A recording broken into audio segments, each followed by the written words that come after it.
आज लखनऊ के इंदिरा गांधी प्रतिष्ठान में पशुपालन विकास परिषद उत्तर प्रदेश द्वारा एक विशाल कार्यक्रम का आयोजन किया गया, जिसमें भारत में पशु नस्लों का विकास कैसे होगा इसके बारे में चर्चा हुई। जिसमें मुख्य अतिथि के रूप में उत्तर प्रदेश के मुख्यमंत्री योगी आदित्यनाथ ने शिरकत की। आइए आपको ले चलते हैं पूरी खबर की ओर। लखनऊ से पत्रकार दानिश खान की रिपोर्ट।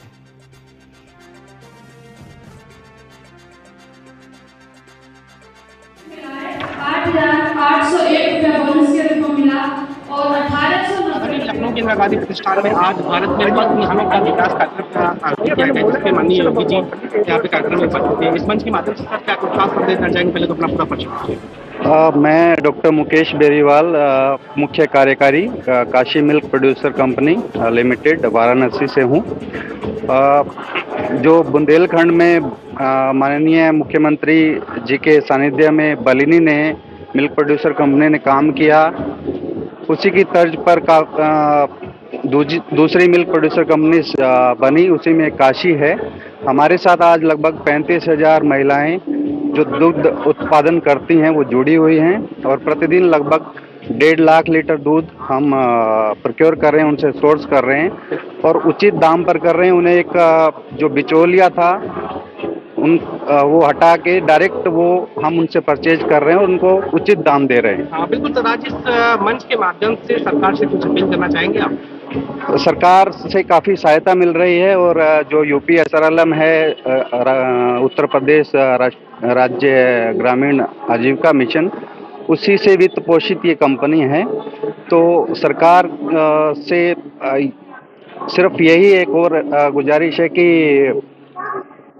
जो वाराणसी में प्लांट है गोबर गैस का, मृदा का, उस वैसा प्लांट बाकी मिल्क प्रोड्यूसर कंपनीज के जो एरिया हैं, जैसे अयोध्या में भी है, रायबरेली है, बरेली है, झांसी है, बुंदेलखंड है, वहाँ भी लगे तो वहाँ के जो हमारे उत्पादक बहनें हैं, दीदियाँ हैं, उनको भी अपना गोबर बेचने में पशुओं का मदद मिलेगी। बिल्कुल सर, आज इस मंच के माध्यम से अपनी संस्था के बारे में देश और समाज से क्या संदेश देना चाहेंगे? संदेश यही है कि जो भी राज्य की और राष्ट्रीय स्तर की योजनाएं या परियोजनाएं हैं, उनका ज़्यादा से ज़्यादा जनता को लाभ उठाना चाहिए, आगे बढ़कर उसमें हिस्सा लेना चाहिए, नहीं तो वो धरातल तक नहीं पहुंचती हैं। और उसमें ही हम एक बीच में कड़ी का काम कर रहे हैं, जो राज्य सरकार की यूपी SRLM की जिसके सानिध्य से वित्त पोषित ये कंपनी है, और NDS जो national dairy development board dairy services की तकनीकी सहायता से ये काम कर रहा है। तो संदेश यही है कि जो भी योजना है, राज्य की है, राष्ट्रीय स्तर की है, उसको आगे आप बढ़कर उसका उपयोग लेना चाहिए, उसका लाभ लेना चाहिए। भारत के माननीय पशुपालन मंत्री, डेयरी एवं दुग्ध विकास माननीय राजीव रंजन जी और उनकी पूरी भारत सरकार की टीम यहाँ लखनऊ में आई थी। आज पशुओं के नस्ल सुधार के संबंध में पूरे दिन भर की एक पूरी राष्ट्रीय कार्यशाला का आयोजन किया जा रहा है, जिसमें मुख्य अतिथि पूज्य योगी आदित्यनाथ जी, माननीय मुख्यमंत्री उत्तर प्रदेश सरकार रहे, पशुपालन मंत्री उत्तर प्रदेश सरकार थे और चीफ सेक्रेटरी भी थे, और पूरे देश भर के पशुपालन से जुड़े हुए विश्वविद्यालय के कुलपति, वैज्ञानिकगण एवं किसान, पशुपालक, डेयरी से जुड़े हुए लोग यहाँ उपस्थित हैं। और आज जो बहुत ही उत्तर प्रदेश का बड़ा सौभाग्य है कि हम पशुओं का नस्ल संवर्धन कैसे कर सकते हैं।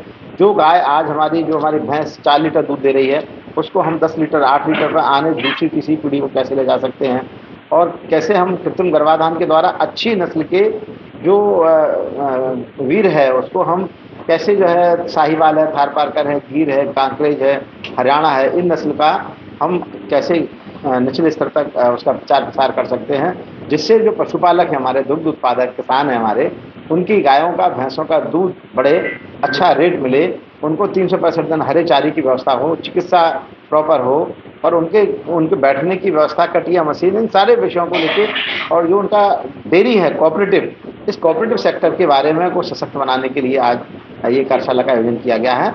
और इसके माध्यम से निश्चित रूप से उत्तर प्रदेश में एक नया आयाम मिलेगा, और प्रदेश में उत्तर प्रदेश गौ सेवा आयोग को जो पूज्य महाराज जी ने जिम्मेदारी सौंपी है हम लोगों को, वो ये है कि सभी जो 12,58,000 गौवंश जो निराश्रित गौवंश आश्रय स्थल में संरक्षित है, जिनकी गौ आश्रय स्थलों की संख्या 7,716 है, उनको हम एक तरफ नस्ल संवर्धन का भी केंद्र बनाएंगे और दूसरी तरफ हम उनके माध्यम से आसपास के किसानों को गौ आधारित प्राकृतिक खेती का प्रशिक्षण देकर और किसानों को गौ आधारित प्राकृतिक खेती कराने के लिए माननीय मुख्यमंत्री जी ने हम लोगों को निर्देश दिए।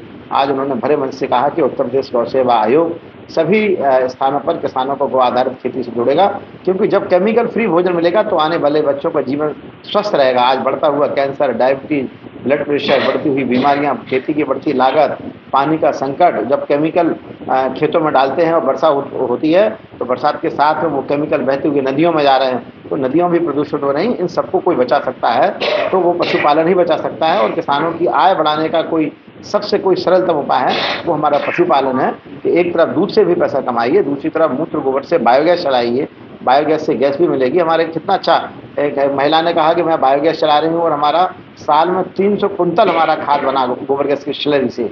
तो हमारा पशु से जुड़ा हुआ जीवन है सब किसानों का।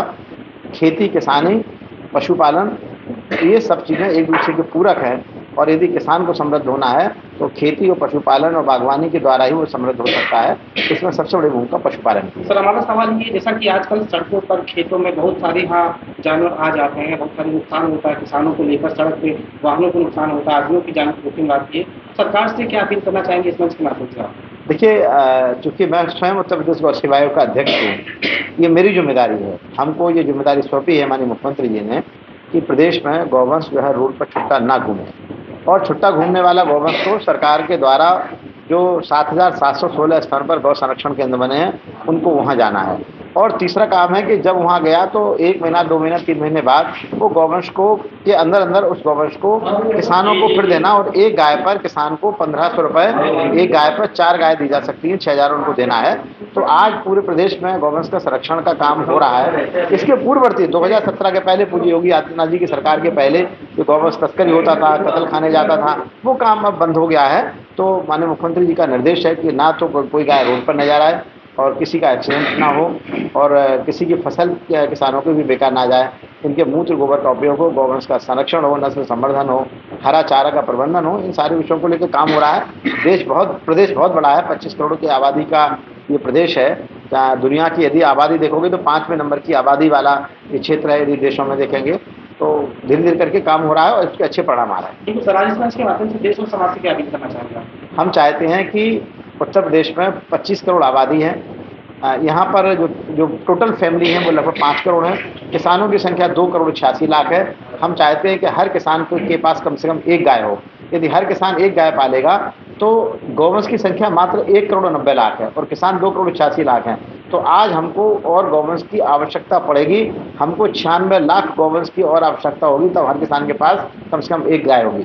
तो हर किसान कम से कम एक गाय पाले, उसका 5 लीटर गौमूत्र 10 किलो गोबर से वो गौ आधारित प्राकृतिक खेती करे, और बच्चों की थाली में जहर मुक्त भोजन, परिवारजनों की थाली में जहर मुक्त भोजन कोई दे सकता है तो गौवंश ही हमारा गाय, बैल, बूढ़ी गाय, बूढ़ा बैल, उसके मूत्र गोबर को खेत में लाना पड़ेगा। नहीं तो आने वाले समय में धरती हमारी, सॉइल हमारी डेड हो रही है, ऑर्गेनिक कार्बन कम हो रहा है, सूक्ष्म जीवाणु कम हो रहे हैं, देसी केंचुआ मर रहा है। तो धरती को बचाने का यदि अभियान कोई पूरा कर सकता है तो गाय ही है। तो गाय बचाने का अभियान धरती बचाओ, मानव बचाओ, प्रकृति बचाओ, सबको बचाने का कोई काम कर सकती तो गौ माता कर सकती है।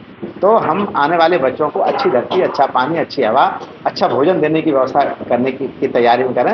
इसके लिए गाय को पालना किसान के लिए अति आवश्यक है।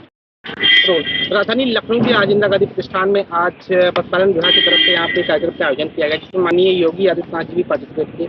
मैम, पहले तो अपना परिचय दीजिए और क्या कुछ खास देना चाहते हैं? मेरा नाम डॉक्टर दुर्वेश कुमारी है और मैं PCDF की एक यूनिट है मेरठ में, CDTRI मेरठ, जहाँ पे ट्रेनिंग होती है, फार्मर्स की भी होती है, और जो पशु मैत्री हैं जिनके बारे में आज ये बहुत बड़ा कार्यक्रम जो है उत्तर प्रदेश के लखनऊ में, राजधानी में हुआ है, और पशु नस्ल सुधार के ऊपर। और पशु नस्ल सुधार के जो मैत्री हैं वो प्रशिक्षण हमारे संस्थान हैं, तीनों में कराए जाते हैं UPLDB के माध्यम से। और हमारा भी यही, किसानों तक भी हमारा यही एक प्रयास रहता है कि किसान के पास जो एक निम्न स्तर का जो पशु है उसको हमें अच्छी प्रजाति से कैसे लेनी है, तो वो एक मात्र जो तकनीकी है वो कृत्रिम गर्भाधान है, और कृत्रिम गर्भाधान से ही पशुओं के जो नस्ल का सुधार का कार्यक्रम है वो UPLDB के माध्यम से पूरे प्रदेश में कराया जा रहा है, और इसमें हमारे PCDF की पूरी सहभागिता रहती है प्रशिक्षण केंद्रों के माध्यम से। बिल्कुल मैम, आज इस मंच के माध्यम से देश और समाज के लोगों से क्या अपील करना चाहेंगे? मेरी अपील यही है कि जो किसान हैं, किसान जो तकनीकी भारत सरकार के जो स्कीम में जो आ रही है ये राष्ट्रीय गोकुल मिशन के माध्यम से, इसको अपनाएं और इसका फायदा लें और इसी फायदे से किसान की आय दोगुनी हो सकती है। क्या है, मैं सहज मिल्क प्रोड्यूसर ऑर्गेनाइजेशन का सीईओ के तौर पे काम करता हूँ। बिल्कुल सर, आज इस मंच के माध्यम से अपनी संस्था के बारे में क्या संदेश देना चाहेंगे, लोगों से क्या अपील करना चाहेंगे? जो सहज मिल्क प्रोड्यूसर ऑर्गेनाइजेशन है वो दूध उत्पादकों की अपनी कंपनी है। वो दूध उत्पादकों के हित में बहुत सारा काम करती है। आज वो संस्था के साथ 1,32,000 से ज़्यादा लोग किसान जुड़े हुए हैं, जिसमें से करीब 68,000 महिला उनके साथ जुड़ी हुई है।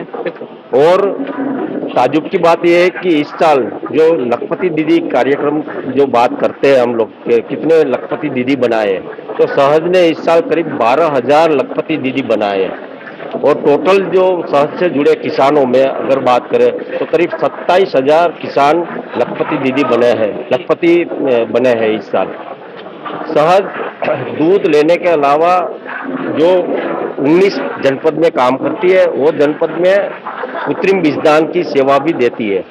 तो नस्ल सुधार का काम सहज सबसे ज़्यादा करती है। लास्ट ईयर हम देखें तो करीब 7 लाख एआई पशुओं में एआई किया है। तो आज उत्तर प्रदेश में सबसे ज़्यादा नस्ल सुधार का काम भी आज सहज कर रही है। सर, कहीं ना कहीं इस मंच के माध्यम से अपनी संस्था के बारे में गवर्नमेंट से कुछ खास संदेश देना चाहेंगे, अपील करना चाहेंगे गवर्नमेंट से आप? उत्तर प्रदेश गवर्नमेंट किसानों के लिए बहुत अच्छा काम करती है और उनसे राष्ट्रीय गोकुल मिशन है या नंद बाबा मिशन है, उसके जरिए बहुत अच्छा काम करती है। और योगी जी के अनुशासन में बहुत अच्छा काम हो रहा है। और उनसे बहुत जब भी हमको जरूरत पड़ती है तो गवर्नमेंट की तरफ से पूरा हमको सहयोग मिलता है। कितनी महिलाएं जुड़ी हैं आप? हमारे संस्था के साथ 68,000 से ज़्यादा महिलाएं जुड़ी हुई है और उनमें से करीब 12,000 महिलाएं लखपति दीदी बनी है इस साल। बिल्कुल, लोगों से क्या अपील करना चाहेंगे अपनी संस्था के बारे में? मैं लोगों को यही अपील करना चाहूँगा कि ये अपनी संस्था है, सहज किसानों की संस्था है और उनके साथ जुड़िए। हमारा जो क्योंकि ये किसानों की संस्था है तो उसमें ट्रांसपेरेंसी लेवल बहुत हाई है। दूध उत्पादकों को जो भी उनका फेट SNF है उनके आधार पे पैसा उनका मिलता है। लास्ट ईयर हमने 10 करोड़ 16 लाख रुपया हमने किसानों को प्रॉफिट के तौर पे दिया है, बोनस के तौर पे। और संस्था ने बहुत अच्छा विकास किया है और ये 10 साल पुरानी संस्था है तो लोगों का भरोसा भी है और भरोसा की वजह से 1,32,000 किसान हमारे साथ जुड़े हुए हैं।